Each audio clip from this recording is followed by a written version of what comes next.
আমরা চলে এসেছি গরুড়া টেম্পলে। Welcome back to our channel dreaming together. এটাই ছিল আমাদের ইন্দোনেশিয়াতে শেষ দিন। নেক্সট ডে আমাদের কলকাতা ফেরার ফ্লাইট ছিল, কিন্তু কুয়ালালামপুর এয়ারপোর্টে লেওভারের ডিউরেশন বাড়িয়ে দেওয়ায় আমরা প্ল্যান করছিলাম মালয়েশিয়া কান্ট্রি ঘুরে দেখার। আমরা চলে যাব মালয়েশিয়াতে, কারণ হ্যাঁ আরেকটা জিনিস, আমাদের ফ্লাইটটা রিশিডিউল হয়েছে। আগে যে ফ্লাইটটা ছিল আমাদের কলকাতা ফেরার, তো সেটা ক্যান্সেল করে ওরা মালয়েশিয়াতে 24 ঘন্টার ওপরে আমাদের লেওভার রেখেছে। যখন 24 ঘন্টার ওপরে লেওভারই আছে, তো আমরা যদি পসিবল হয় তো আমরা ওখানেও বেরোবো। Good morning from Indonesia. এখন আমরা ইন্দোনেশিয়াতেই আছি, ডেনপাসার এয়ারপোর্টে। আর ডেনপাসার এয়ারপোর্টে লাউঞ্জে চলে এসেছি আমরা। একবার খাওয়াটা দেখি। পেস্ট্রি আছে, চিকেন উইংস আছে, ভেজ সমোসা, পেস্ট্রি, মফিন। বাকিটা আমি খেয়ে নিয়েছি। হ্যাঁ, বাকিটা উইংস খেয়ে নিয়েছে।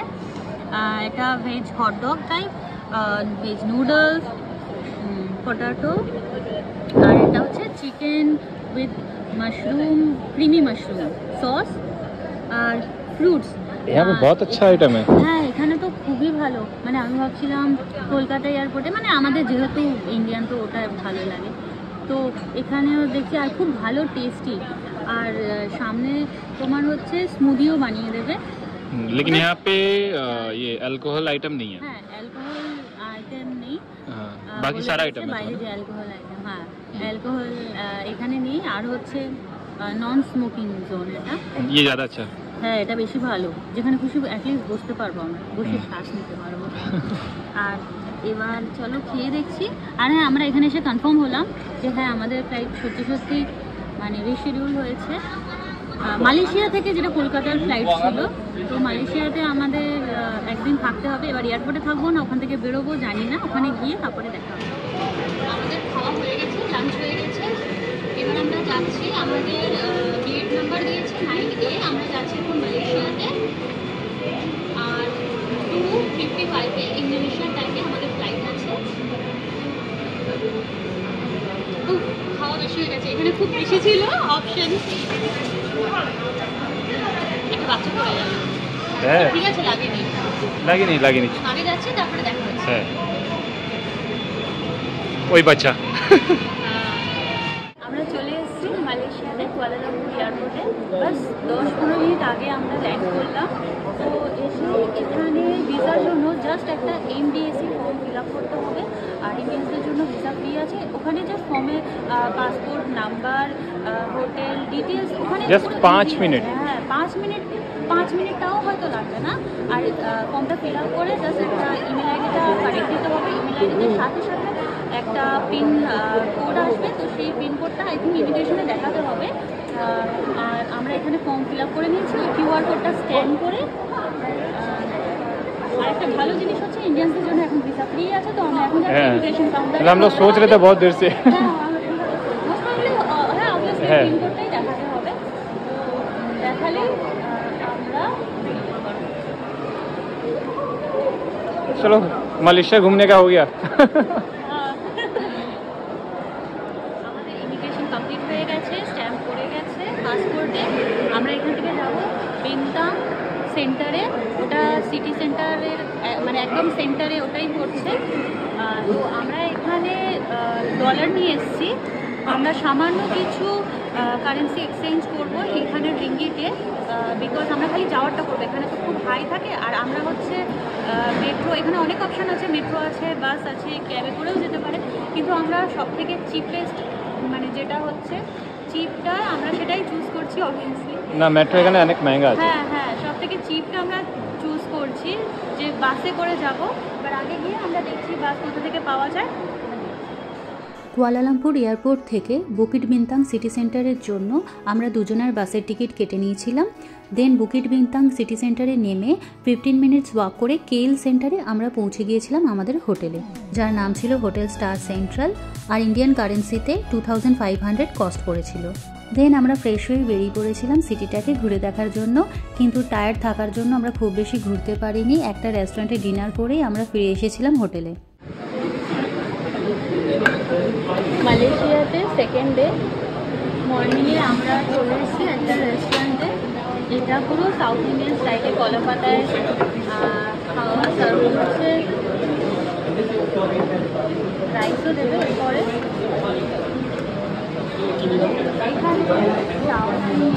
অনেক আছে। আর আমরা আছি কেএল সেন্টারে। হ্যাঁ এটা অফিস এরিয়া।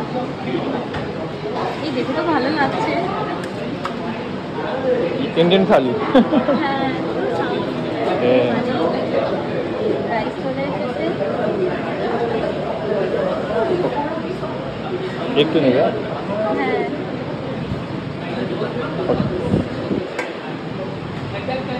ভালো লাগছে রে।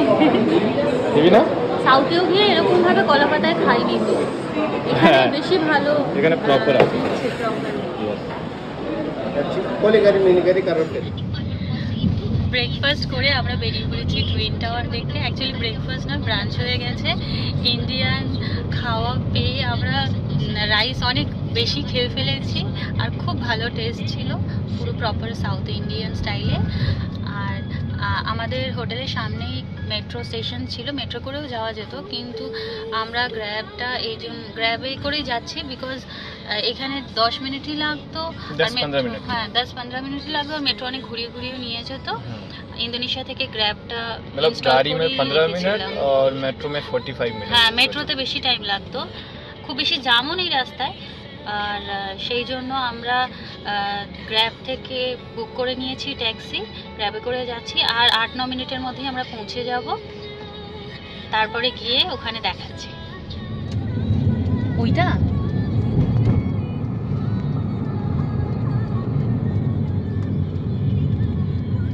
ওইটা কি টুইন টাওয়ার? অনলাইনে গ্র্যাব অ্যাপের মাধ্যমে আমরা একটি ক্যাব বুক করে নিয়েছিলাম। আর হোটেল থেকে টুইন টাওয়ার অবধি যেতে খরচা পড়েছিল অ্যাপ্রক্সিমেটলি 300 ইন্ডিয়ান কারেন্সিতে।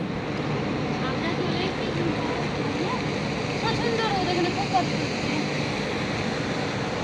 আর এটা হচ্ছে ইয়েস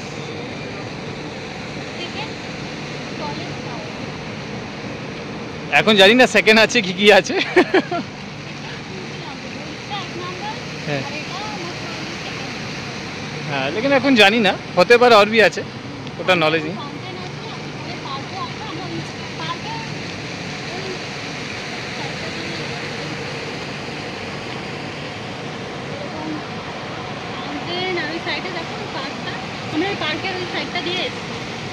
হ্যাঁ এখানে রাতে ভিউটা আর ভালো হয় লাইটের সাথে। প্রচন্ড রোদ। আমরা এখান থেকে বেরোচ্ছি, বেরিয়ে আমরা বাসের জন্য আবার একটা বুক করবো গ্র্যাব থেকে। ঠিক টাইম কম আছে। টাইম কম আছে, সেই জন্য আমরা যাচ্ছি তাড়াতাড়ি। তারপরে ওখানে পৌঁছে তারপরে দেখাচ্ছি। সময় কম থাকার জন্য ইচ্ছে থাকা সত্ত্বেও আমরা মালয়েশিয়াতে মেট্রোর এক্সপিরিয়েন্স নিতে পারিনি। টুইন টাওয়ার থেকেই অনলাইনে আর একটা গ্র্যাব বুক করে আমরা পৌঁছে গিয়েছিলাম বাটু কেভে। আর তাতে কস্ট পড়েছিল ইন্ডিয়ান কারেন্সিতে অ্যাপ্রক্সিমেটলি 500 রুপিস। আমরা চলে এসেছি বাটু কেভে। বজরংবলী ইন্ডিয়ার মন্দিরের মতো একদম সেম ফিল আসছে। সামনে যেরকম পায়রা বাঁদর থাকে একদম ওরকম। বান্দর भी আছে, এই কি বান্দর, তাই জন্য ফোন ভালো করে ধরেছি। হ্যাঁ আর আমরা হচ্ছে মেট্রোতে আসিনি, আমাদের গ্র্যাব থেকে ওখানে দেখছিলাম জাস্ট 20 মিনিটস লাগবে। তো আমরা 18 মিনিটসের মধ্যেই পৌঁছে গেছি, তো সেই জন্য আমরা মেট্রোয় আসিনি, গ্র্যাব থেকে ক্যাব বুক করে এসে গেছি। আগে যাচ্ছি তারপরে আগে যাচ্ছি। আমরা এন্ট্রি করছি। এখানে সামনে नारायण जी। পানি ওটাই আছে না? হ্যাঁ হ্যাঁ আর হচ্ছে টিকিট প্রাইস হচ্ছে 15 ইচ। ভিতর থেকে ঠান্ডা একটা হাওয়া আসছে, বাইরে একটু গরম, অন্ধকার ভিতরে পুরো। अंदर अलाउ है कि नहीं पता नहीं, फिर भी যতক্ষণ বারণ না করে আমরা ভিডিও করছি। है।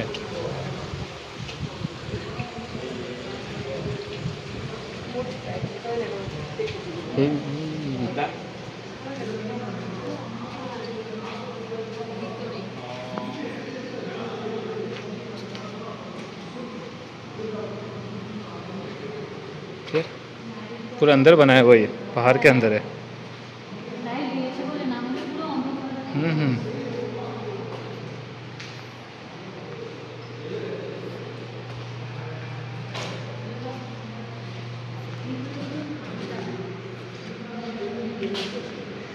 ये रामायण है ना? হ্যাঁ রামায়ণ, কুম্ভকর্ণ, हाँ, रामायणा গল্প কথা তুলে ধরেছে। पूरा कहानी।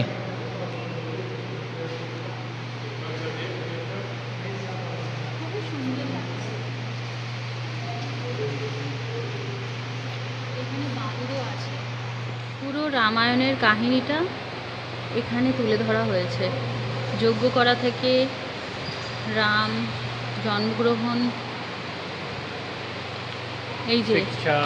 হ্যাঁ শিক্ষা নেওয়া ওইখানে, তারপরে বনবাস দেখানো হয়েছে, মানে এখান থেকে গিয়ে আবার ঘুরে আসা, এখানে এই কুম্ভকর্ণ ঘুমিয়ে আছে, এই সব কিছু মানে পুরো রামায়ণের কাহিনীটা এখানে তুলে ধরা হয়েছে। খুব সুন্দর। ये सीन देख रही हो? হ্যাঁ খুব ভালো লাগছে, অনেকটা বড়। बहुत बड़ा है। লাইট না দিলে খুব মানে মুশকিল হয়ে যেত দেখানোর জন্য। बहुत बड़ा है अंदर से। ওখানে যাও। আর আগে এরকম লোহার সিঁড়ি করে দিয়েছে, আরো ভিতরে অব্দি যাওয়া যায়। ভেতরে ওখানে একটা শিবলিঙ্গ আছে। शिवलिंग मतलब क्या है, कुछ है उनका कुछ वैसा भगवान, শিবলিঙ্গ হয়তো হয়।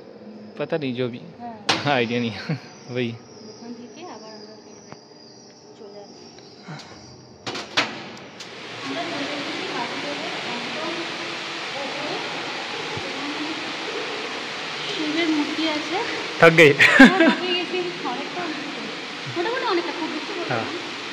তো ভেতরে হচ্ছে জুতো করে অ্যালাউ করবে না, তো আমাদের জুতো খুলতে খুলতে আবার প্রবলেম হয়ে গেলে আমরা বাড়ি থেকে হ্যাঁ। এবার আমরা ফিরে চলে যাবো হোটেলে, यस। কারণ আজকেই আমাদের রাতে ফ্লাইট আছে, বেশি লেট করা যাবে না। যা হোক দুটো জায়গা ঘুরে নিয়েছি। वहाँ पे शिव जी का फोटो मूर्ति है। হ্যাঁ, उस टाइप का।